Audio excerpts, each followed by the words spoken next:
វិទ្យុបារាំងអន្តរជាតិ AFE វេទិកាពិភាក្សាជុំវិញបញ្ហានយោបាយសង្គមនិងសេដ្ឋកិច្ចរៀងរាល់ថ្ងៃសុក្រពីម៉ោង 6:15 នាទីដល់ម៉ោង 7 យប់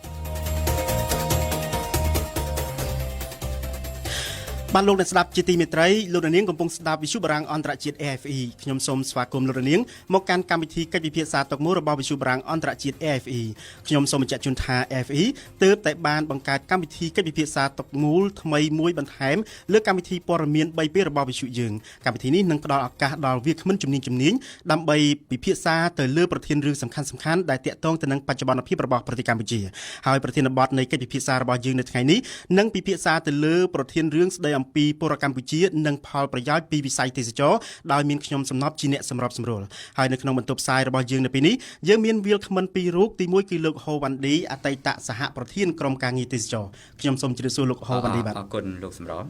បាទហើយវាគ្មិនម្នាក់ទៀតគឺលោកអ៊ូវរៈដែលជាប្រធានវេទិកាអនាគតលោកអ៊ូវរៈខ្ញុំសូមជម្រាបសួរបាទសូមជម្រាបសួរបាទខ្ញុំសូមអរគុណលោកទាំងពីរដែលបានអញ្ជើញមកដល់បន្ទប់ផ្សាយនិងយល់ព្រមធ្វើជាវាគ្មិននៃកិច្ចពិភាក្សាតុកមូលរបស់យើងនៅពេលនេះបាទការពីខ្ញុំមុននឹងចូលដល់កិច្ចពិភាក្សាខ្ញុំសូមជម្រាបជូនអំពីសាវតារឿងខ្លះមួយចំនួនកាលពីថ្ងៃទី4ខែកញ្ញាកន្លងទៅថ្មីនេះអាជ្ញាធរជាតិអប្សរាបានចេញនៅសេចក្តីប្រកាសព័ត៌មានមួយដែលបានបញ្ជាក់ថាកម្ពុជារកចំណូលបានជិត$40 លានសហរដ្ឋអាមេរិកពីការលក់សំបុត្រចូលទស្សនាប្រាសាទអង្គរវត្តក្នុងរយៈពេល8ខែឆ្នាំ2015នេះចំណូលនេះបានមកពីការដោយសារតែកំណើននៃភ្ញៀវទេសចរបរទេសដែលក្នុងរយៈពេល8ខែឆ្នាំ2015នេះមានចំនួនជាង1,400,000 នាក់ឯណោះចំនួននេះមានការកើនឡើងចំនួន1.92% បើប្រៀបធៀបនឹងរយៈពេលដូចគ្នាកាលពីឆ្នាំ2014ដូច្នេះជាដំបូងខ្ញុំចង់ឲ្យលោកហូវ៉ាន់ឌីចាប់អារម្មណ៍បន្តិចទៅលើចំនួនកើនឡើងនៃភ្ញៀវទេសចរក៏ដូចជាចំណូលនៃការលក់សំបុត្រចូលទស្សនាប្រាសាទអង្គរវត្តដែលប្រកាសជាផ្លូវការដោយអាជ្ញាធរជាតិអប្សរានៅពេលនេះបាទជាបឋមខ្ញុំបាទសូមអរគុណចំពោះសំណួរហើយក៏សូមគោរពផងដែរទៅដល់វាគ្មិនរបស់យើងលោកសម្របក៏ដូចជាសំណប់បាទលោកសំណប់បាទទៀតលោកសំណប់ជាមួយនឹងបាទអ្នកសម្របសម្រួលកម្មវិធីលោកសំណប់ហើយលោកវាគ្មិនម្នាក់ទៀតគឺលោកអ៊ូវរៈបាទថ្ងៃនេះយើងអាចថាអាជីវកម្មខុសគ្នាក៏ប៉ុន្តែយើងមានសំណាងមកអង្គុយតុមូលជាមួយគ្នាដើម្បីជជែកពិភាក្សាគ្នាអំពីអត្ថប្រយោជន៍ទៅដល់បងប្អូនប្រជាពលរដ្ឋក៏ដូចជាសង្គមជាតិទាំងមូលបាទសូមអរគុណចុះលោកអ៊ូវរៈវិញយល់ចំណាដែរចំពោះកំណើនទាំងតួលេខពីការលក់សំបុត្រចូលទស្សនាប្រាសាទអង្គរទាំងចំនួនភ្ញៀវទេសចរបរទេសដែលចូលមកទស្សនាកម្ពុជានៅពេលនេះបាទសូមអរគុណសូមជម្រាបសួរដល់វាគ្មិននិងអ្នកសម្របសម្រួលក៏ដូចជាអ្នកតាមដានស្ដាប់កម្មវិធីនេះផងដែរចំពោះខ្ញុំការកើនទេសចរគឺជារឿងទិន្នន័យមួយដែលយើងគួរចាប់អារម្មណ៍ព្រោះអីវាមានផលប្រយោជន៍សម្រាប់សេដ្ឋកិច្ចយើងក៏ប៉ុន្តែការកើនចំណូលអង្គរវត្តចំណូលមកប្រមូលបានហ្នឹងគឺចំពោះខ្ញុំមិនមានអីគួរចាប់អារម្មណ៍ធំដុំទេបើសិនជាយើងបើសិនជាយើងមើលពីទិន្នន័យយើងចាត់ទុកថា$40 លានក្នុង8ខែស្ដាប់លេខហ្នឹងដូចច្រើនប៉ុន្តែបើសិនយើងមើលពីទឹកប្រាក់ហ្នឹងជាទឹកប្រាក់ទៅលើប្រព័ន្ធសេដ្ឋកិច្ចទាំងមូលឬមួយទឹកប្រាក់របស់ចំណាយរបស់រដ្ឋាភិបាលទាំងមូលបើសិនយើងមើលពីចំណាយរបស់រដ្ឋាភិបាលនិងចំណូលរបស់រដ្ឋាភិបាលទាំងមូលបើយើងសន្និដ្ឋានថាក្នុង8ខែ$40 លានខ្ញុំសន្និដ្ឋានថា100 លានចុះក្នុងមួយឆ្នាំឧទាហរណ៍ណាខ្ញុំវាយខ្ពស់បំផុតប្រមូលបាន100 លានបើសិនជាបាន100 លានក្នុងមួយឆ្នាំគឺមិនបានមិនបាន 0.3% នៃសេដ្ឋកិច្ចទាំងមូលទេនៃចំណាយរបស់រដ្ឋាភិបាលទាំងមូលទេព្រោះការចំណាយរបស់រដ្ឋាភិបាលទាំងមូលនិងចំណូលរដ្ឋាភិបាលទាំងមូលយើងមើលទៅក្នុងនៃ$3,800 ជាងលានហើយក្នុងករណីហ្នឹង40ឬ100 លានគឺទូចបំផុតដូច្នេះដោយសារអញ្ចឹងហើយគឺបញ្ហានៃការប្រមូលនឹងមិនអាចប៉ះពាល់មកលើសេដ្ឋកិច្ចទាំងស្រុងទេប៉ុន្តែមូលហេតុខ្ញុំនិយាយថាប៉ុន្តែទិន្នន័យអ្នកទេសចរគឺមានអត្តពលធំជាងដោយសារវិស័យទេសចរនេះគឺប្រមូលពន្ធប្រមូលការលក់សម្បុត្រហ្នឹងគឺជាវិស័យទូចបំផុតវិស័យដែលធំបំផុតគឺការចាយវាយទៅលើហូតែលការចាយវាយទៅលើការដឹកជញ្ជូនបាននេះគាត់ធ្វើដំណើរការចាយវាយទៅលើហូបចុកនិងការចាយវាយទៅលើវិស័យផ្សេងៗនៃវិស័យឯកជនជាអ្នកស្រូបដូច្នេះវិស័យហ្នឹងគឺមានអត្តពលមកលើសេដ្ឋកិច្ចយើងជាងបាទពិតមែនហើយថាភ្ញៀវទេសចរគាត់មុននឹងមកដល់ចូលទៅដល់ទស្សនានៅប្រាសាទអង្គរវត្តគឺគាត់ត្រូវចំណាយ ធ្វើអ្វីផ្សេងទៀតឬក៏ទេសនាតំបន់ផ្សេងទៀតដូចជាតំបន់ឆ្នេរសមុទ្រឬក៏តំបន់ទីក្រុងភ្នំពេញអីក៏ជាដើមហ្នឹងប៉ុន្តែយ៉ាងណាក៏ដោយលោកទាំងពីរមើលទៅថាតើចំនួននៃចំណូលទាំងវិស័យទាំងចំនួនភ្ញៀវទេសចរហើយនឹងកំណើននៃទឹកប្រាក់ដែលបានមកពីការលក់សមុទ្រហ្នឹងតើវាបានចែកផលប្រយោជន៍ទាំងអស់ហ្នឹងទៅដល់ប្រជាជនឬក៏ទៅដល់ជាពិសេសគឺអ្នកដែលទទួលបានសេវាផ្ទាល់ពីវិស័យទេសចរហ្នឹងបាទចំពោះខ្ញុំជាអ្នកសេដ្ឋកិច្ចខ្ញុំវិភាគចេះវិញទី1ជាប្រសិទ្ធទេសចររបស់ប្រទេសកម្ពុជាប្រហែលជាលោកហូវឌីបានដឹងច្រើនជាងខ្ញុំប៉ុន្តែបើតាមខ្ញុំមើលរបៀបជាអ្នកសេដ្ឋកិច្ចវិញគឺអ្នកទេសចរមិនឈានមកប្រទេសកម្ពុជាយូរអង្វែងទេបានន័យថាអ្នកដែលទៅមើលអង្គរវត្តគឺទៅមើលតែអង្គរវត្តតែម្ដងគឺมันមានជាការមកលេងប្រទេសកម្ពុជាក្នុងន័យមួយយូរទេជាមធ្យមអ្នកដែលមកក្នុងប្រទេសកម្ពុជាក្នុងជាមធ្យមតាមខ្ញុំដឹងគឺប្រហែលជា3ថ្ងៃទេបានន័យថាអង្គរវត្តអត់អស់ផងហើយជាទិសដៅរបស់គាត់គឺគាត់ទៅមើលអង្គរវត្តគឺគាត់ទៅមើលអង្គរវត្តបើសិនជាក្នុងករណីបែបហ្នឹងការចាយវាយរបស់គាត់ដែលជួយមកសេដ្ឋកិច្ចក្នុងប្រទេសកម្ពុជាគឺមានតិចតួចបំផុតទី1គឺគាត់អត់ទិញដូចជាទៅសិង្ហបុរីឬមួយក៏ទៅប្រទេសដទៃគឺគាត់អត់ចាយវាយចូលក្នុងជ្រាបចូលក្នុងវិស័យសេដ្ឋកិច្ចទេទី2ការចាយវាយគាត់ធំបំផុតគឺមានតែ2ទេប្រភពដែលចាយវាយធំបំផុតគឺទី1អូតែលទី2គឺទី1គឺថ្លៃសវត្ថកង្វល់ហោះទី2គឺអូតែលហើយក្នុងវិស័យទាំងពីរហ្នឹងបើតាមការពិភាក្សារបស់ខ្ញុំមិនជួយមកសេដ្ឋកិច្ចប្រទេសកម្ពុជាខ្លាំងដោយការគិតទេ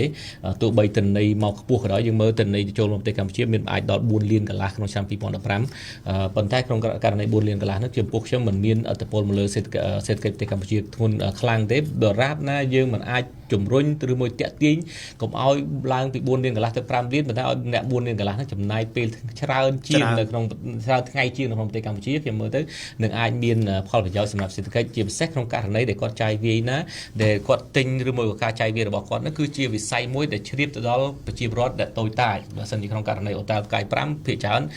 ទៅប្រទេសក្រៅវិញទាំងចំណីអាហារក៏នឹងយើងនាំចូលមកពីប្រទេសក្រៅទាំងសាច់បន្លែទាំងអ្នកបច្ចេកទេសឬមួយក៏អ្នកធ្វើការមានអ្នកធ្វើការខ្មែរយើងច្រើនប៉ុន្តែអ្នកផលប្រយោជន៍ធំគឺចេញទៅក្រៅបើយើងមើលពី Volvion House សិតតែ Volvion House ក៏ជិះមកគឺ Volvion House បរទេសដូច្នេះវាមានជ្រាបចូលមកដែរប៉ុន្តែជ្រាបការជ្រាបចូលបន្តិចបើយើងតាក់ទាញក្នុងវិស័យទេសចរប៉ុន្តែក្នុងពហុបានន័យថាគាត់មកនេះក្នុងន័យមួយគាត់ដើរលេងច្រើនកន្លែងអានឹងខ្ញុំមើលទៅនឹងមានផលប្រយោជន៍សេដ្ឋកិច្ចយើងជាងបាទចុះចំណែកលោកហូវនីវិញបាទពីព្រោះអញ្ចេះយើងនិយាយទៅយើងថាចូលមកតិចក៏ប៉ុន្តែរាជរដ្ឋាភិបាលក្តីហើយអ្នកទាំងអស់គ្នាក៏យល់ឃើញហើយថាវិស័យទេសចរគឺជាវិស័យទី2ជាវិស័យទី2អត្ថិភាពនាពេលបច្ចុប្បន្ននេះក្រោយបាទនៅជួរមុខគេគឺឧស្សាហកម្មខាងកសិកម្មទៀតអញ្ចឹងយើងសួរហើយយើងសួរថាតើដែលរាជរដ្ឋាភិបាលក្តីក៏ដូចជាផ្នែកឯកជន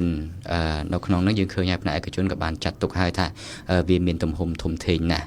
បាទពីព្រោះខ្ញុំបាទធ្វើការនេះមកជិត20ឆ្នាំហើយទាំងរស់ស៊ីផងទាំងជួយកិច្ចការងារក្នុងសង្គមផងយើងឃើញថាវាជាអត្ថប្រយោជន៍ធំមែនទែនវាជាចំណុចអត្ថប្រយោជន៍ទី2អញ្ចឹងណាបាទទី1យើងឃើញហើយថានៅក្នុងនោះកន្លងមកខ្ញុំបានតែងតែជម្រាបប្រាប់ឲ្យថាអ្នកខ្លះលោកបានទទួលប្រយោជន៍ដោយប្រយោលអ្នកខ្លះទទួលប្រយោជន៍ដោយផ្ទាល់បាទអញ្ចឹងអ្នកដែលទទួលប្រយោជន៍ដោយប្រយោលមានអ្នកណាខ្លះអ្នកដែលទទួលប្រយោជន៍ដោយត្រង់មានអ្នកណាខ្លះបាទដូចជាក្រុមហ៊ុនអាកាសចរគាត់បានទទួលត្រង់ហើយបាទទោះបីជាក្រុមហ៊ុនអាកាសចរនោះគឺជាក្រុមហ៊ុនជាតិក្តីក្រុមហ៊ុនអន្តរជាតិក្តីទី1ទី2នៅពេលដែលគាត់មកដល់កម្ពុជាឈានជើងមកដល់កម្ពុជាគាត់ត្រូវការសេវា4បន្ថែមទៀតបាទសេវា4បន្ថែមទៀតគឺសេវាធំទី1មានការស្នាក់នៅបាទការស្នាក់នៅនេះពេលបច្ចុប្បន្ននេះយើងឃើញហើយទូទាំងប្រទេសមានជិត600ជាង600សន្តាគារបាទជាង20000បន្ទប់បាទទាំងពីខ្នាតតូចរហូតដល់ខ្នាតធំបាទនេះគឺជាតម្រូវការមួយចាំបាច់បើសិនជាយើងងាកទៅមើលនៅក្នុងឆ្នាំ1993វិញយើងមានទេសចរតែ110,000ជាងបាទជាង100,000នាក់ទេបាទអញ្ចឹងសួរថាកំណើននេះបូកជាកំណើនទេសចរបូកនឹងកំណើនការផ្គត់ផ្គង់បាទការផ្គត់ផ្គង់សេវាកម្មពាក់ព័ន្ធទាំងអស់នៅក្នុងឧស្សាហកម្មនេះយើងឃើញថានាពេលបច្ចុប្បន្ននេះ យើងចេញពីរាជធានីភ្នំពេញទៅកាន់គ្រប់តំបន់ទាំងអស់គឺយើងមានយើងអាចទទួលបាននៅសេវាកម្មទាំងអស់បាទទាំងអស់នោះយើងមិញទី1គឺពាក់ព័ន្ធជាមួយនឹងជើងយន្តហោះណាការដឹកជញ្ជូនតាមផ្លូវអាកាសការដឹកជញ្ជូនមួយទៀតគឺការដឹកជញ្ជូននៅលើដីមានថាតាំងពីរថយន្តក្រុងក៏យើងមានរថយន្តតូចតាចណារហូតដល់ពាក្យថាការដឹកជញ្ជូននៅលើដីនេះមានរហូតដល់គោយន្តក៏ដូចជារមាក់ស៊ីក្លូឬមួយក៏ទៅដល់ភូមិចុងកាត់មុតញនោះគឺយើងប្រើរទេះគោបាទនេះគឺយើងបូកទាំងអស់គ្នានៅលើទឹកវិញបាទនៅលើទឹកវិញកន្លងមកអត់មានកប៉ាល់ធំឥឡូវនេះមានកប៉ាល់ធំចូលមកកម្ពុជាដែលក្នុងមួយឆ្នាំមានរាប់ម៉ឺននាក់នេះហើយគឺជាចំណុចអាទិភាពមួយដែលយើងត្រូវតែទទួលស្គាល់ទាំងអស់គ្នាថាវាមានការអភិវឌ្ឍក៏ដូចជាវិវត្តទៅមួយឆ្នាំទន្ទឹមនឹងការវិវត្តនេះក៏ផ្នែកឯកជនបាទមានក្រុមការងារទេសចរជាពិសេសយើងក៏ធ្វើការអរគុណផងដែរទៅគ្រប់សមាគមដែលពាក់ព័ន្ធទាំងអស់ដែលថ្នាក់ដឹកនាំក្តីក៏ដូចជាសហការីរបស់ពួកគាត់ទាំងអស់ក្តីដែលបានចូលរួមគ្នាជាង10ឆ្នាំមកនេះនៅក្នុងការដឹកនាំរបស់ខ្ញុំបាទហើយខ្ញុំបាទទៅតែលាលែងពីតំណែងលាលែងលើកទី2បានជោគជ័យទៀតបាទពីព្រោះថាយើងជាអ្នករកទទួលទានយើងជាអ្នករកស៊ីយើងអត់មានពេលមកធ្វើអញ្ចឹងបើសិនជាក្នុងករណីយើងចូលប្រឡូកតែអញ្ចឹងសួរថាអ្នកណាគេចិញ្ចឹមយើងបាទប៉ុន្តែក្រៅពីការទទួលផលប្រយោជន៍ដោយផ្ទាល់សម្រាប់អ្នកដែលទទួលបានប្រយោជន៍ជាប្រយោលវិញតើមានក្រុមមនុស្សណាខ្លះទៅបាទក្រុមមនុស្សណាខ្លះក្រៅពីការទទួលប្រយោជន៍ដែលត្រង់អំបញ្ញមិញនៅខ្ញុំនិយាយអញ្ចឹងក្រុមហ៊ុនទេសចរទីភ្នាក់ងារទេសចរប្រតិបត្តិការទេសចរគាត់ទទួលដោយត្រង់បាទអ្នកដែលទទួលប្រយោជន៍ដោយប្រយោលយើងឃើញហើយអ្នកចិញ្ចឹមសត្វចិញ្ចឹមបន្លែចិញ្ចឹមសត្វយកសាច់គាត់ដែលមកលក់ឲ្យទេសចរដែលត្រង់ទេនៅពេលដែលគាត់ភ្ញៀវទេសចរមួយលោកចូលទៅទទួលទានអាហារនៅភោជនីយដ្ឋានមួយអញ្ចឹងគាត់មិនអាចយកមាន់យកសាច់យកអីបន្លែហ្នឹងទេនេះហើយយើងហៅថាទទួលប្រយោជន៍ដោយប្រយោលនោះប៉ុន្តែមើលទៅអ្នកដែលទទួលបានប្រយោជន៍ដោយប្រយោលហ្នឹងគឺមើលទៅទទួលបានភាគតិចមែនទែននៃចំណូលដោយផ្ទាល់មិនអញ្ចឹងលោកបាទកន្លងមកនេះយើងបានមានការពិភាក្សាឲ្យថាក្នុងចំនួនទឹកប្រាក់ទេសចរម្នាក់គាត់ចាយវាយ750ទៅ1200ក្នុងមួយនាក់ទៀតណាមានការលេចធ្លាយចេញទៅវិញ15ទៅ20%បាទការលេចធ្លាយនេះវាចេញទៅវិញដោយទី1ដោយលោកវិរៈមានប្រសាសន៍អញ្ចឹងគឺតាមអាកាសចរទី2ចំណីចំណុកមួយចំនួនបាទយើងទិញពីគេទី3សម្ភារៈប្រើប្រាស់នៅតាមឬក៏យើងហៅថាសម្ភារៈបំពាក់នៅតាមសន្តាគារខ្នាតល្អបាទគឺកត្តា3នេះហើយដែលវាលេចធ្លាយចេញច្រើនជាងគេបាទលោកអ៊ូប្រៈនិងលោកហូវ៉ាន់ឌីមុននឹងចូលដល់កិច្ចពិភាក្សាជាបន្តខ្ញុំចង់ឲ្យលោកអញ្ជើញស្ដាប់វាគ្មិនទាំងពីរស្ដាប់នឹងប្រសាសន៍របស់ឯកឧត្តមជីបូរ៉ាបន្តិចដែលជារដ្ឋលេខាធិការក្រសួងទេសចរលោកបានផ្ដល់បទសម្ភាសន៍បខ្លីចំពោះវិទ្យុបារាំងអន្តរជាតិ AFE ក្រោយពីយើងខ្ញុំបានព្យាយាមសម្ភាសន៍ជាមួយនឹងអគ្គនាយកនៃអាជ្ញាធរអប្សរាដោយលោកមិនទាន់ហ៊ានធ្វើអត្ថាធិប្បាយនៅឡើយបាទសូមអញ្ជើញស្ដាប់នៅក្រសួងទេសចរខនជាអ្នកប្រម៉ូទឲ្យមកទេគឺចំណូលមកដល់ហ្មងអត់ដែលមាននេះគឺទេសចរបាទទេសចរដែលប្រម៉ូទចំណូលនឹងបាននេះដោយតែថាភ្ញៀវមកចូលសាទអង្គរវត្តអង្គអីហ្នឹងគឺខាងអាជ្ញាធរអប្សរាក៏ជាអ្នកគ្រប់គ្រងនឹងការប្រម៉ូទចំណូលហ្នឹងគឺក្រសួងទេសចរមកអត់មានប្រម៉ូទចំណូលឲ្យបានផងបាទគាត់ផងបាទអាដាមតាក់ទងហើយភ្ញៀវមកទាំងអស់ហ្នឹងគឺចូលទៅតាមអ៊ុតតែលចូលទៅតាមការដឹកជញ្ជូនទៅតាមរេស្តូរ៉ង់ទៅតាមសម្បត្តិកប៉ាល់ហោះចូលអីហ្នឹងគឺមានផ្នែកទីមួយជាអ្នកប្រម៉ូទចំណូលមិនក្រោមការគ្រប់គ្រងរបស់ទេសចរទេអាដាមយ៉ាងណាក៏ដោយតើវិស័យទេសចរបានជួយជំរុញផ្នែកសេដ្ឋកិច្ចកម្ពុជាយ៉ាងដូចប្រទេសខ្លះក្នុងបរិបទបច្ចុប្បន្នអាដាមបាទហ្នឹងយើងជួយបានច្រើនដែរទៅគ្រប់ទាំងអស់បាទជួយសេដ្ឋកិច្ចយើងមួយដែរតែរហូតដល់ថាបាទយើងចាត់ទុកថាវិស័យទេសចរគឺជាវិស័យមួយដែលជំរុញសេដ្ឋកិច្ចកម្ពុជាយើងណាបាទដែលប្រមាណភាគរយនៅក្នុង GDP អីហ្នឹងដែរបាទអញ្ចឹងគឺវាជួយច្រើនណាស់ជួយទៅដល់សហគមន៍ទៅជួយដល់បាទ ដែលមនុស្សពាក់ព័ន្ធច្រើនណាដែលបម្រើការក្នុងវិស័យទេសចររបស់យើងហ្នឹងណាបាទយើងឃើញថាប្រសាសន៍របស់អាដាមជាបរាមិនខុសពីអ្វីដែលលោកហ៊ូវ៉ាន់ឌីបានលើកឡើងអំបញ្ញមិញនេះថាវិស័យទេសចរបានជួយច្រើនជាពិសេសគឺប្រជាពលរដ្ឋឬក៏ក្រុមហ៊ុនអាកាសចរជាដើមហ្នឹងក៏ប៉ុន្តែយ៉ាងណាក៏ដោយក៏មានការត្អូញត្អែដែរជាពិសេសពីក្រុមអ្នករកស៊ីម៉ូតូរត់រមាក់កង់3នេះគឺជាផ្នែកមួយនៃសេវាកម្មទេសចរដែលពួកគាត់ជាផ្នែកទូចមួយនៅក្នុងការទទួលប្រយោជន៍ដោយផ្ទាល់ដែរប៉ុន្តែភាគតិចណាស់នៅក្នុងនេះបើតាមបទសម្ភាសន៍របស់វិទ្យុបារាំង FE ដែលបានធ្វើនៅក្នុងបទយកការកន្លងមកនេះពួកគាត់ត្អូញត្អែនៅក្នុងរដូវចុងក្រោយនេះគឺថាចាត់ទុកថាជារដូវខ្សត់ភ្ញៀវផងពួកគាត់ត្អូញត្អែថាមួយថ្ងៃគាត់ស្ទើរតែរលុយមិនបាន$1ផងពីជាទេសចរណាដូច្នេះសូមអញ្ជើញស្ដាប់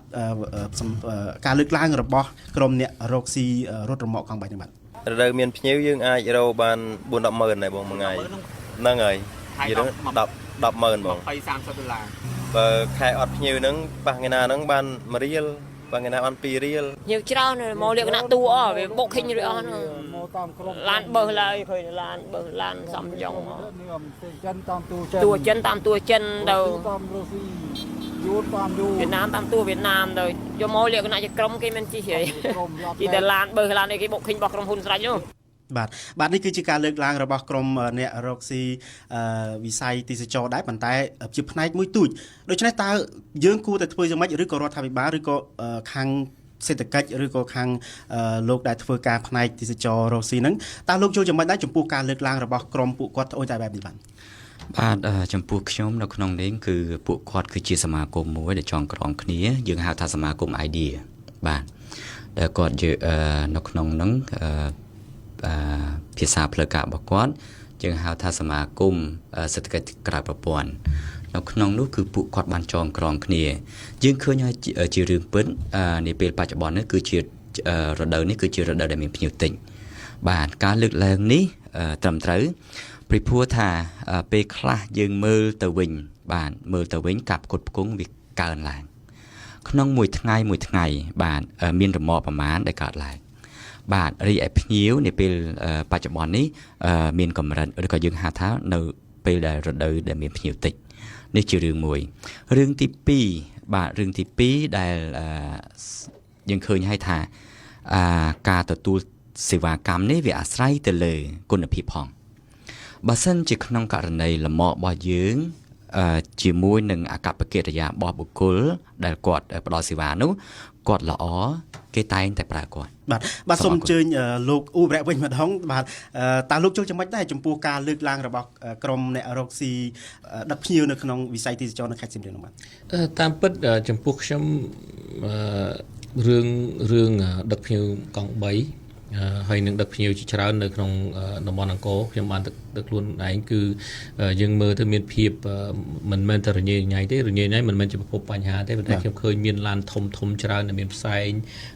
មានប្រភពបញ្ហាច្រើនហើយដូចខ្ញុំថាខ្ញុំលើកឡើងខ្ញុំនៅមិនគ្រប់គ្រងនៃចំនួនច្រើនឡើងកាន់តែកើនឡើងប៉ុន្តែมันមានគុណភាពទេការចាយវាយតិចតួចអីទេពួកអីបាត់បង់នៅតម្លៃនៃសួនឧទ្យាននគរក្នុងនោះគឺខ្ញុំបានឃើញហើយមានស្ទះចរាចរណ៍មានអីច្រើនហើយជាទូទៅរឿងប្រកួតប្រជែងមិនមានអីដែលខ្ញុំព្រួយបារម្ភទេក៏ទូមានតួគេប្រកួតប្រជែងក៏ដោយប៉ុន្តែបើសិនក្នុងករណីដែលតួនឹងក៏ដោយតួចិនតួវៀតណាមតួកូរ៉េតួអីក៏ដោយប៉ុន្តែក្នុងករណីដែលគាត់ប្រើកម្មករខ្មែរអាហ្នឹងមិនមានជាបញ្ហាទេសម្រាប់សេដ្ឋកិច្ចក៏នៅតែជួយម្ដងសេដ្ឋកិច្ចយើងដដែលក៏ប៉ុន្តែបើសិនជាក្នុងករណីដែលគាត់យកកម្មករគាត់មកទាំងស្រុងដល់អត់មានការឈានទៅដល់ការបង្រៀនកម្មករខ្មែរឲ្យទទួលទូរនទីហ្នឹងខ្ញុំមើលទៅវាខាត់ប្រយោជន៍ដល់សេដ្ឋកិច្ចយើងខាត់ប្រយោជន៍ដល់ឱកាសដែលខ្លួនពួកគាត់អាចរកចំណូលបានហើយជាទូទៅការវិវត្តនៃដឹកជញ្ជូនគឺជារឿងធម្មតាពីដើមមកដឹងយើងធ្វើអីយើងដឹកកង់ដុបមិនមែនកង់ដុបទេយើងមានកង់ដុបយើងមានរមាក់ស៊ីក្លូដល់ឈានដល់ម៉ូតូដុបឈានដល់រមាក់កង់3ឈានដល់ឡានតាក់ស៊ីខ្ញុំថាការវិវត្តបែបនេះចំពោះខ្ញុំគឺគួរតែមានហើយគួរតែមានទំនើបការជំរុញឲ្យមានការទំនើបហើយក្នុងករណី ក្នុងសួនអង្គរនេះដែរក៏មានការជំរុញឲ្យមានប្រើជំនិះដែលអត់មានផ្សែងផងដែរខ្ញុំថារឿងខ្លះខ្ញុំគ្រប់គ្រងហើយពួកគាត់ដែលធ្លាប់ជាអ្នករត់កង់ឌុបមកម៉ូតូឌុបគឺជារឿងវិវត្តមួយដ៏ល្អហើយអ្នករត់ម៉ូតូឌុបមកចាប់ដើមវិវត្តមកកង់3ជារឿងមួយល្អហើយខ្ញុំសង្ឃឹមថាទៅអនាគតអ្នកកង់3ហ្នឹងនឹងអាចមានការងាររកប្រកបអាជីវកម្មដែលអាចមានទំនើបជាងហ្នឹងគឺជារឿងមួយល្អរឿងមួយដែលខ្ញុំចាប់អារម្មណ៍គឺវិស័យ2ដែលជាវិស័យចាប់ផ្ដើមសម្រាប់សេដ្ឋកិច្ចគឺវិស័យកសិកម្មនិងវិស័យទេសចរប៉ុន្តែគ្រាន់តែជាវិស័យចាប់ផ្ដើមទេមិនមានប្រទេសណាក្នុងពិភពលោកដែលពឹងផ្អែកលើវិស័យ2ហ្នឹងហើយជាប្រទេសមានទេលើកលែងតែជាកោះកោះម៉ាល់ឌីវស្អីអាចទៅរួចប៉ុន្តែបើសិនជាប្រទេសមួយពិតប្រាកដតែម្ដងគឺมันអាចមានបានទេដោយសារអញ្ចឹងហើយបានជាទូទៅនៅក្នុងយុទ្ធសាស្ត្រនៃការអភិវឌ្ឍប្រទេសគឺគេជំរុញការកំណែតម្រង់ដីធ្លីជាពិសេសដើម្បីឲ្យមានកម្មសិទ្ធិកម្មដីធ្លីដើម្បីមានកំណើនវិស័យកសិកម្មនិងកាត់បន្ថយភាពក្រីក្រតមកគឺវិស័យទេសចរដែលយើងមានសក្តានុពលស្រាប់ជាឱកាសមួយសម្រាប់យើងអ្វីដែលបានលើកឡើងមិនមែនតែទេសចរបរទេសទេគឺទេសចរក្នុងស្រុកក៏ចាប់ផ្ដើមមានការកើនឡើងច្រើនទន្ទឹមគ្នានឹងដែរខ្ញុំមើលទៅអនាគតគឺយើងត្រូវតែមានវិស័យឧស្សាហកម្មការពង្រឹងវិស័យឧស្សាហកម្មជាអ្វីមួយដែលរដ្ឋាភិបាលបានលើកឡើងប៉ុន្តែមិនទាន់ហ៊ាននិយាយថាវិស័យចម្បងដឹកមុខប៉ុន្តែចំពោះខ្ញុំតាមពិតជាក់ស្ដែងជាវិស័យចម្បងដឹកមុខនៅក្នុងសេដ្ឋកិច្ចប្រទេសកម្ពុជាទាំងស្រុងហើយខ្ញុំសូមលើកទឹកចិត្តឲ្យរដ្ឋាភិបាលយកចិត្តទុកដាក់ជាមួយនឹងវិស័យឧស្សាហកម្មជាងគេហើយដើម្បីជំរុញនៅក្នុងវិស័យមួយនេះព្រោះអីអត់មានពិភពលោកអត់មានប្រទេសមួយណាដែលរីកចម្រើនដោយវិស័យទេសចរនិងវិស័យកសិកម្មទេហើយវិស័យកសិកម្មគឺមានបញ្ហាមួយគឺគេហៅថា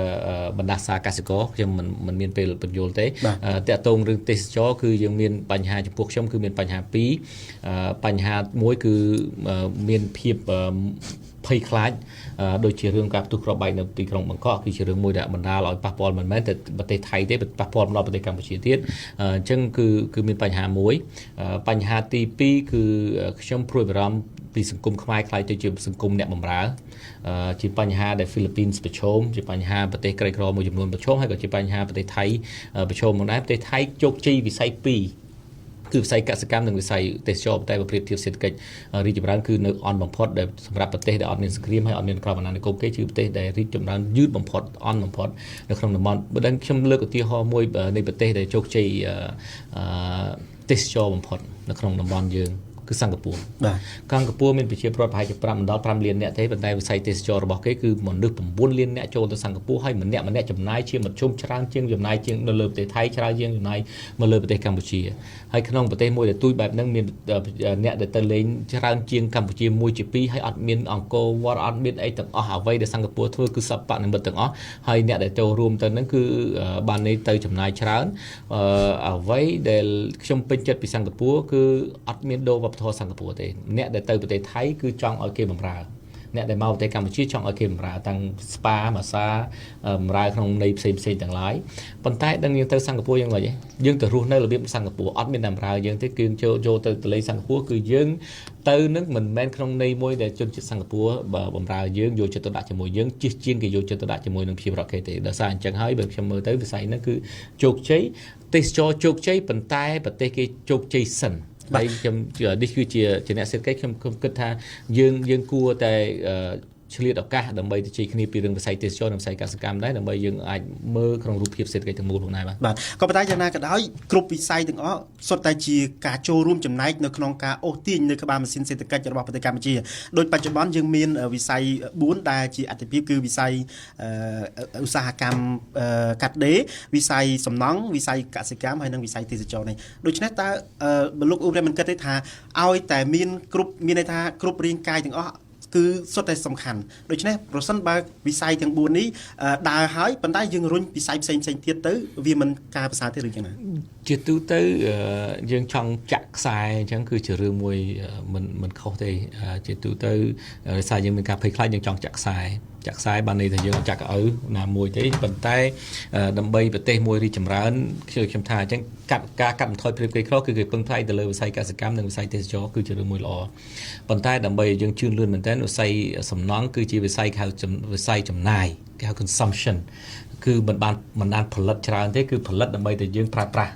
ណាដូចយើងទៅទិញនៅ Aeon ទៅទិញគឺវិស័យចំណាយក្នុងនោះគឺមិនមែនជាវិស័យផលិតទេវិស័យដែលផលិតគឺវិស័យដែលធំផលិតជាងគេគឺកសិកម្មនិងឧស្សាហកម្មប៉ុន្តែក្នុងករណីប្រទេសណាក៏ដោយក្នុងពិភពលោកកសិកម្មគឺបរាជ័យដោយសារពិភពលោកប្រទេសអ្នកមានទាំងអស់ការពារវិស័យកសិកម្មគេទាំងអស់ដែលធ្វើអញ្ចឹងទៅតម្លៃទីផ្សារពិភពលោកនៃផលិតផលកសិផលហ្នឹងមិនដែលបានខ្ពស់ទេខ្ញុំចេះតែថាឲ្យប្រទេសពិភពលោកអ្នកមានហ្នឹងដែលលើកទឹកចិត្តកម្ពុជាហ្នឹងខ្ញុំថាបើសិនពួកគាត់លើកទឹកចិត្តឲ្យប្រទេសកម្ពុជាផ្ដោតទៅលើកសិកម្មណាពួកគាត់ឈប់ការពារវិស័យកសិកម្មខ្លួនឯងដើម្បីអនុញ្ញាតឲ្យទីផ្សារពិភពលោកតម្លៃទីផ្សារស្រូវនឹងឲ្យបានខ្ពស់មែនតើទៅគឺខ្មែរយើងនាំចេញទៅគឺបានផលមកខ្មែរប៉ុន្តែបើសិនជាពួកគាត់កុហកគាត់បោកប្រាស់គាត់ការពារស្រូវរបស់គាត់គាត់ការពារវិស័យកសិកម្មរបស់គាត់ហើយគាត់ឲ្យខ្មែរយើងផ្ដោតលក់ស្រូវទៅបានថោកអាហ្នឹងគឺប្រទេសកម្ពុជាយើងនឹងប្រឈមដែលខ្ញុំតែងលើកថាក្នុងវិស័យសេដ្ឋកិច្ចគេហៅក្នុងសេដ្ឋកិច្ចហៅថាបដាសាកសិករបាទចុះសម្រាប់លោក Wendy វិញដែលជាអ្នកធ្វើការងារលើវិស័យទេសចរណ៍ផ្ទាល់តែម្ដងនោះតើលោកយល់ស្របចំពោះ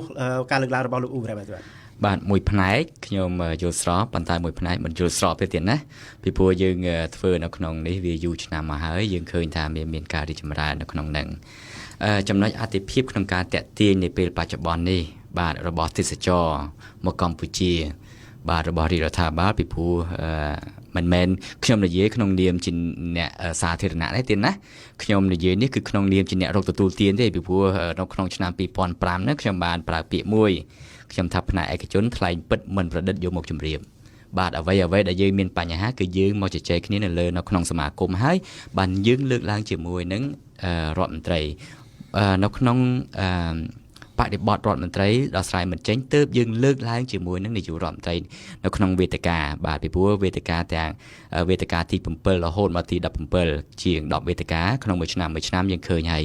យើងបានដោះស្រាយច្រើនណាស់ចំណុចអតិភិបដែលខ្ញុំបានលើកឡើងមកហ្នឹងយើងនិយាយអំពីទេសចរ2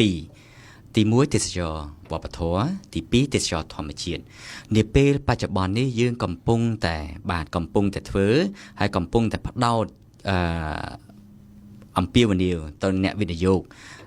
ពាក់ព័ន្ធជាមួយនឹងការកែច្នៃទេសចរដែលលោកវិរៈនិយាយអំបញ្ញមិញថានៅសិង្ហបុរីគេអត់មានអ្វីទាំងអស់ហ្នឹងណាបាទការកែច្នៃទាំងអស់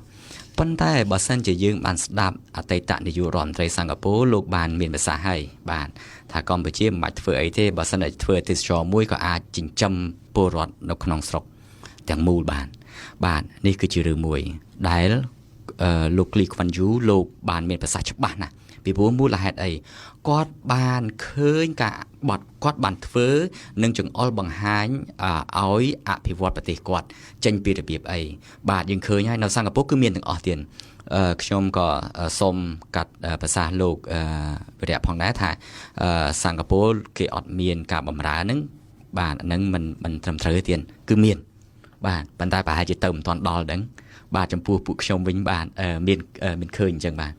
បាទកន្លែងហ្នឹងគឺផ្ដល់ជូនបាទលោកអ៊ូរ៉ាមានអ្វីឆ្លើយតបតាមពិតខ្ញុំប្រៀបធៀបសិង្ហបុរីនិងប្រទេសថៃនៅសាចេប្រទេសថៃគឺបានលើកទឹកចិត្តឬមកបង្កើតវប្បធម៌មួយហៅទឹកដីនៃការញញឹមវប្បធម៌មួយគឺដើម្បីយកចិត្តទេសចរដើម្បីដោយសារយើងពឹងផ្អែកទៅលើទេសចរយើងខ្លាយទៅជាប្រជាប្រដ្ឋដែលព្យាយាមយកចិត្តទេសចរមិនមែនក្នុងន័យថាបម្រើនឹងមិនបានន័យថាអត់មានសេវាកម្មទេសិង្ហបុរីពិភពលោកទៅណាក៏មានសេវាកម្មដែរ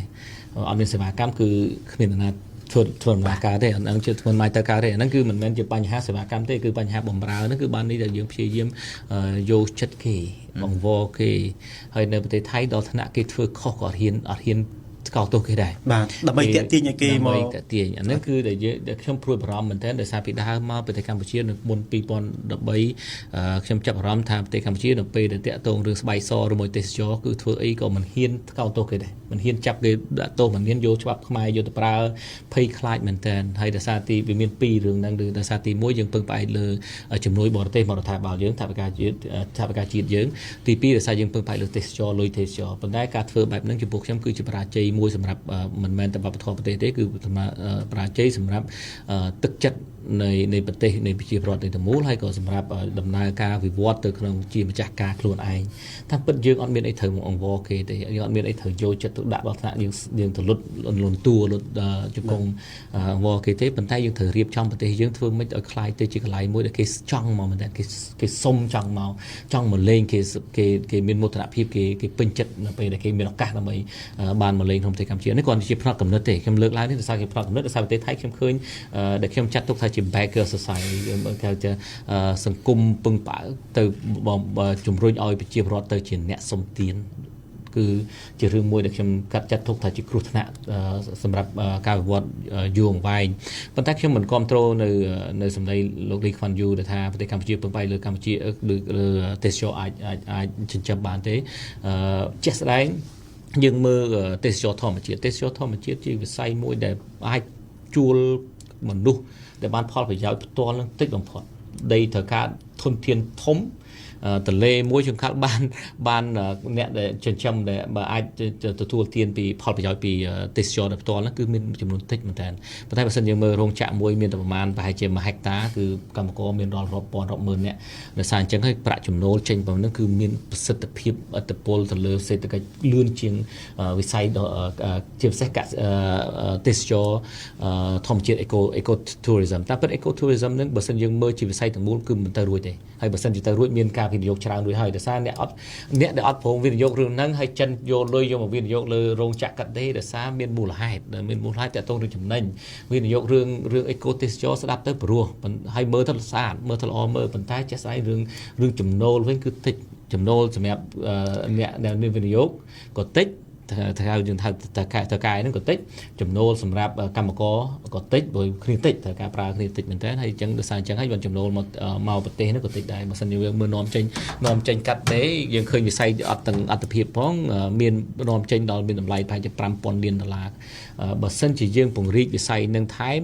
ខ្ញុំមើលទៅអត្ថពលមកសេដ្ឋកិច្ចយើងគឺធំមិនបាននេះខ្ញុំថាយើងបោះបង់វិស័យទេសចរទេអ្វីដែលខ្ញុំស្នើគឺវិស័យទេសចរគឺជាវិស័យចាប់ដើមបន្ទាប់ពីហ្នឹងទៅទេសចរនឹងទៅដោយខ្លួនឯងប៉ុន្តែទៅទទួលខ្លួនឯងដោយសិង្ហបុរីអញ្ចឹងទៅខ្លួនឯងដោយសិង្ហបុរីបានន័យមិនយើងរីកចម្រើនប្រទេសគឺគេមកដោយខ្លួនឯងគិតមើលយើងទៅប្រទេសមួយចំនួនដែលរីកចម្រើនហ្នឹងគឺគេអត់ទាំងវល់យើងអត់អីទេយើងទៅចង់ទៅដោយសារគេទៅដោយខ្លួនឯងគេទៅមួយដើម្បីគេទទួលបទពិសោធន៍នៃប្រទេសហ្នឹងគេអត់ចង់ឲ្យប្រទេសហ្នឹងធ្វើអីដើម្បីតាក់ទាញខ្ញុំទេគឺធ្វើរស់នៅដោយខ្លួនឯងជីវិតដោយខ្លួនឯងទៅប៉ុន្តែខ្ញុំចង់ទៅមើលតើមនុស្សនៅក្នុងទីក្រុងប៉ារីសគេរស់នៅរបៀបម៉េចហើយគេ shopping របៀបម៉េចអាគារគេនឹងមិនអីម៉េចតែអាគារហ្នឹងគេប្រើប្រចាំថ្ងៃគេតែគេមានសាងសង់អាគារដើម្បីទៅតាក់ទាញយើងទៅនៅទៅមើលណាបាទហ្នឹងបើចំពោះយោបល់ខ្ញុំយល់ស្របគំនិតមួយផ្នែកដែរក៏ប៉ុន្តែនៅស្រុកយើងនេះយើងឃើញហើយការប្រតិបត្តិការវាកើតមុនបាទវាកើតមុនច្បាប់นั่นទេណាលោកវិរៈឃើញហើយពីព្រោះនៅក្នុងស្រុកយើងការប្រតិបត្តិការទេសចរហ្នឹងយើងមានតាំងពីឆ្នាំ1991នៅពេលសម័យអ៊ុនតាក់ចូលមកមែនទេណាបាទអញ្ចឹងរាជច្បាប់ទេសចរវិញទៅតែកើតឡើងនៅក្នុងឆ្នាំ2009នេះសោះបាទអញ្ចឹងអ្វីគឺកើតមុនបាទអញ្ចឹងអានេះអាចចាត់ទុកថាមកពីប្រទេសយើងទើបតែចាប់ផ្ដើមដើរចេញពីការឆ្លងផុតពីសម័យសង្គ្រាមម្ដងបន្តិចឬក៏យ៉ាងណាលោកបាទវាកត្តាហ្នឹងវាយោងផងដែរពីព្រោះយើងទើបតែល្បីនៅក្នុងឆ្នាំ2003នេះទេបាទ2003ដែលកម្ពុជារៀបចំវេទិកាទេសចរអាស៊ានលើកទី1បន្ទាប់ពីយើងចូលសមាជិកក្នុងអាស៊ាននៅក្នុងឆ្នាំ1994មែនទេទៀតបាទអញ្ចឹង94រហូតមកដល់ឆ្នាំ2003យើងចូល9ឆ្នាំបាទអញ្ចឹងកម្ពុជាបានរៀបចំវេទិកានឹងលើកទី1នៅពេលដែលកម្ពុជាលើករៀបចំវេទិកានឹងលើកទី1នេះទៅអ្វីទាំងអស់ដែលសមាជិកនៅក្នុងអង្គការសមាជិកអាស៊ានហ្នឹងគាត់ជំរុញឲ្យយើងធ្វើអ្វីខ្លះដើម្បីឲ្យវាសមតុល្យគ្នាជាមួយនឹងសមាជិករបស់អាស៊ានបាទយើងឃើញហើយនៅក្នុងការតាក់ទាញទេសចរបាទនៅក្នុងសមាជិកនៃសហគមន៍អាស៊ានគឺភាគច្រើនគឺទេសចរនៅក្នុងសហគមន៍អាស៊ានខ្លួនឯងគឺដើរមកកំសាន្តដោយខ្លួនឯងបាទដោយលោកវិរៈបានមានប្រសាសន៍បាញ់មុនបន្តិចហ្នឹងគឺ បាទសិង្ហបុរីគាត់មានប្រជាពលរដ្ឋគាត់តែ5លានទេក៏ប៉ុន្តែបាទទេសចររបស់គាត់ចូលទៅដល់នោះ9លានខ្ញុំសុំកែបន្តិចទៀតណាគឺលើសនឹងទៀតបាទ8ទៅ10លាននាក់រីឯថៃ21នាក់21លានជាងបាទច្រើនណាស់ច្រើនមែនតើប៉ុន្តែយើងឃើញហើយការទទួលបដិសណ្ឋារកិច្ចជាមួយនឹងការផ្គត់ផ្គង់នៅសេវាកម្មសាធារណៈនៅសិង្ហបុរីគឺគាត់ផ្ដល់ឲ្យមានការផ្គត់ផ្គង់សេវាសាធារណៈផ្នែកដឹកជញ្ជូនអញ្ចឹងគ្រប់ទីកន្លែងទាំងអស់ភ្ញៀវទេសចរស្ទើរតែមិនបាច់ទិញកញ្ចប់ទស្សនកិច្ចទៅសិង្ហបុរីបាទនេះជារឿងមួយដែលល្អហើយបើសិនជាក្នុងករណីកម្ពុជាបាទដែលយើងមានការតស៊ូមតិជាមួយនឹងរាជរដ្ឋាភិបាលក្តីជាមួយនឹងកសិសំណូមពរដែលអ្នកជាអ្នកធ្វើដោយផ្ទាល់ហ្នឹង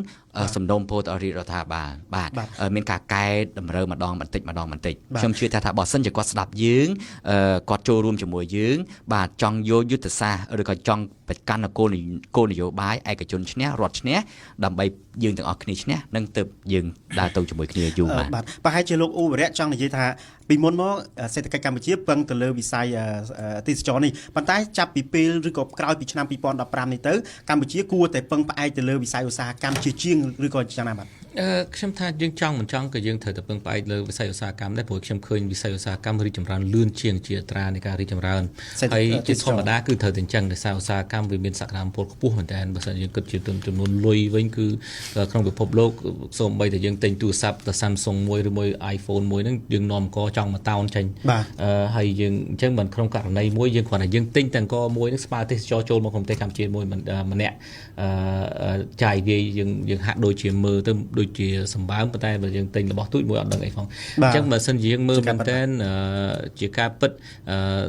ឧស្សាហកម្មគឺជាវិស័យដែលមានលុយច្រើនបំផុតនៅក្នុងពិភពលោកហើយមិនមែនតែប៉ុណ្្នឹងទេគឺគេហៅវិស័យឧស្សាហកម្មគេហៅថារៀនសូត្របានចេះលឿនណាព្រោះអីបើដូចនៅកូរ៉េខាងត្បូងចាប់ផ្ដើមពីសង្គ្រាមខូចខ្ទេចទីដោយជាងប្រទេសកម្ពុជាដោយប្រទេសកម្ពុជាដែរប៉ុន្តែឈានទៅដល់ឧស្សាហកម្មមួយដែលអាចផលិត Samsung ប្រកួតមួយទូរស័ព្ទ Apple បានគឺខ្លាំងមែនតើដោយសារអីដោយសារឧស្សាហកម្មគេរីកចម្រើនវាចំណេះដឹងវាធំទូលាយដោយសារធំទូលាយការវិវត្តទៅលើឧស្សាហកម្មកាន់តែយូរកាន់តែចំណេះដឹងកាន់តែច្រើនប៉ុន្តែកសិកម្មក្នុងរយៈបើយើងបកកែមែនតើក្នុងរយៈពេលប្រហែលជា20ឆ្នាំអីយើងអាចរីកចម្រើនផលិតផលយើងអាចកើនឡើងប្រហែលជាអាច50ទៅ150%ប៉ុន្តែ50%ទៅ100%មានបញ្ហាមួយ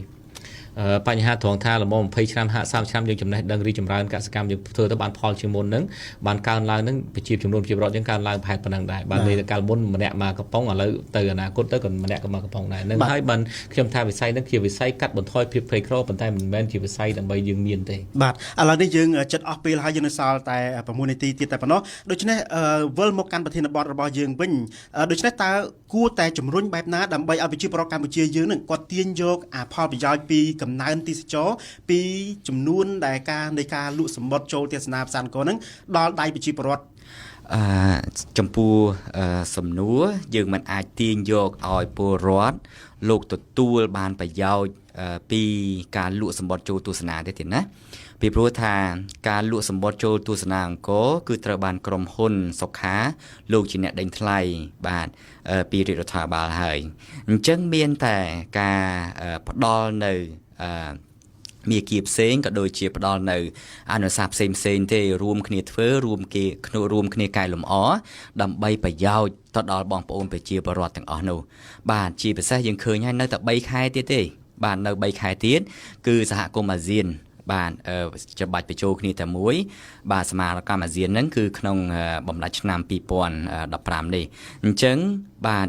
ខ្ញុំបាទក៏សំណូមពរទៅដល់គ្រប់ស្ថាប័នពាក់ព័ន្ធផងក៏ដូចជាអាជ្ញាធរនៅតាមមូលដ្ឋានផងមានតែពួកគាត់ទេដែលអាចជួយផ្ដល់ព័ត៌មានទាំងអស់ទៅដល់បងប្អូនប្រជាពលរដ្ឋដែលរស់នៅតាមដងផ្លូវគេហៅថាដងផ្លូវអាស៊ានបាទអាស៊ាន highway នេះឯងបាទនៅពេលដែលយើងឃើញហើយគេសរសេរស្លាកសញ្ញា AH បាទអាហាសហ្នឹងបាទសូមឲ្យពួកគាត់ធ្វើការពន្យល់ទី1ទី2សូមឲ្យស្ថាប័នពាក់ព័ន្ធទាំងអស់ហ្នឹងលោកត្រូវតែជួយគ្នាដាក់ស្លាកសញ្ញាបាទទី3គឺការពង្រឹងនៅអនាម័យ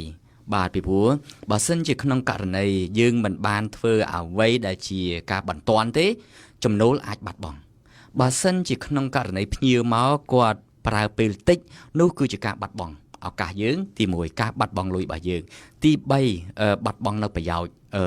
ទាំងអ្នកដែលទទួលឲ្យត្រង់ផងនិងទទួលដោយប្រយោជន៍ផងអញ្ចឹងមានតែអ្នកទាំងអស់គ្នាទេដែលជួយគ្នាបើសិនជាចង់បានការអភិវឌ្ឍមួយទៅព្រមគ្នាទៀតបាទឡើយឧបរៈវិញយល់យ៉ាងណាដែរបាទខ្ញុំមើលមានការវិវត្តមួយដែលគួរចាប់អារម្មណ៍ដូចជាក្នុងពិភពលោកដូចជាក្រុមហ៊ុនដូចជា B&B Uber ក្រុមហ៊ុនដែលជួយខាងផ្នែកដឹកជញ្ជូនក៏បានរៀបបណ្ដាញតាក់ស៊ីហើយនឹងក្រុមហ៊ុន B&B គឺរៀបបណ្ដាញអូតែទូចឬមួយផ្ទះអ្នកណាគេមានផ្ទះសល់បន្ទប់អីចង់ជួលវិស័យបែបហ្នឹងដែលជួយឲ្យទេសចរហ្នឹងអាចភ្ជាប់ទៅនៅជាមួយនឹងប្រជាពលរដ្ឋដោយផ្ទាល់គឺបានផលប្រយោជន៍ដោយផ្ទាល់កាត់បន្ថយអូតែលធំបានខ្លះហើយបើសិនកាត់បន្ថយអូតែលធំតែចំណីអាហារក៏ទៅបានផលមកពីកសិករដែលដាំបន្លែសាច់នៅក្នុងភូមិគាត់ដែរហើយខ្ញុំឃើញមួយទៀតគឺមានការវិវត្តទៅដូចជា home stay ឬមួយក៏វត្តក្នុងករណីដែលទេសចរខ្នាតតូចហើយប្រទេសកម្ពុជាបើសិនជាយើងផ្ដោតទៅលើតែផ្សព្វផ្សាយរឿងកូវត្តខ្ញុំមើលទៅបើមិនអាចឈានទៅដល់ការវិវត្តទៅលើទេសចរវប្បធម៌ទេចំពោះខ្ញុំទេសចរមួយដែលបានផលជាចំណេញប៉ុន្តែអាចប៉ះពាល់ខ្លាំងគឺទេសចរផ្លូវភេទទេសចរមកប្រទេសកម្ពុជាបើតាមខ្ញុំដឹងទិន្នន័យប្រហែលជា 25% គឺមកដើម្បីទេសចរផ្លូវភេទជាវិស័យមួយដែលយើងបានលុយមែនប៉ុន្តែវានឹងប៉ះពាល់ទៅលើវប្បធម៌យើងហើយវាអាចប៉ះពាល់ទៅលើរូបភាពនៃទេសចរដទៃព្រោះអ្នកខ្លះគេចង់មកប្រទេសកម្ពុជាដើម្បីវប្បធម៌និងដើម្បីសេចក្តីថ្លៃថ្នូរដល់ពេលមានផ្លូវភេទច្រើនគេមិនចង់មានការចោទប្រកាន់ថា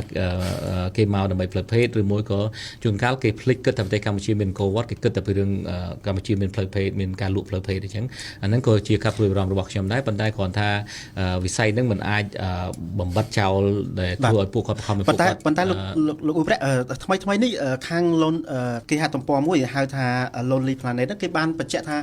ប្រាសាទអង្គរវត្តគឺជាគោលដៅទី1នៃទេសចររបស់ប្រទេសកម្ពុជាតែប៉ុន្តែបាននៃគោលដៅ 25% ក៏នៅតែគោលដៅផ្លូវភេទដែរមិនបានន័យថាអត់មានទេប៉ុន្តែក្នុងហ្នឹងបានន័យថាចំពោះខ្ញុំគឺបើយើងរៀបរៀងក៏មិនកើតដែរក៏ប៉ុន្តែយើងត្រូវរៀបចំធ្វើម៉េចដើម្បីយើងគ្រប់គ្រងឬមួយក៏ដើម្បីយើង regulate ដើម្បីយើងការពារនៅក្នុងការងារផ្លូវភេទហ្នឹងបើចំពោះខ្ញុំគឺការពារពួកគាត់ផងហើយដើម្បីយើងរៀបចំធ្វើម៉េចឲ្យប្រទេសកម្ពុជាមានរូបភាពវប្បធម៌ជាងខ្ញុំគិតថាអាចមានសក្តានុពលជាងបាទលោកហូវ៉ាន់ហ៊ីនចង់បន្ថែមបន្តិចបានដោយសារបាទខ្ញុំសូមកាត់ប្រសាសន៍តិចផងបាទពាក់ព័ន្ធជាមួយនឹងបញ្ហាផ្លូវភេទនេះគឺរដ្ឋាភិបាលក៏ដូចជាផ្នែកឯកជនមិនគ្រប់គ្រងឡើយណាទៀតណាបាទពីព្រោះកន្លងមកហ្នឹងនៅក្នុងតុកមូលក្តីការធ្វើការជាមួយនឹងអង្គការក៏ដូចជាក្រសួងក្តីបាទជាពិសេសអង្គការ UNDP លោកក៏មានកម្មវិធីមួយ sectorism ហ្នឹងគឺมันមានបាទរហូតដល់ប្រើសេវាកម្មផ្លូវភេទអ្វីជាក៏ដោយឬមួយក៏សេវាកម្មកុមារអីជាដើមហ្នឹងគឺมันមានតែម្ដងបាទនេះគឺយើងមាន commitment ច្បាស់លាស់មានការបដិញ្ញាចិត្តច្បាស់លាស់ថាយើងមិនធ្វើក៏ប៉ុន្តែ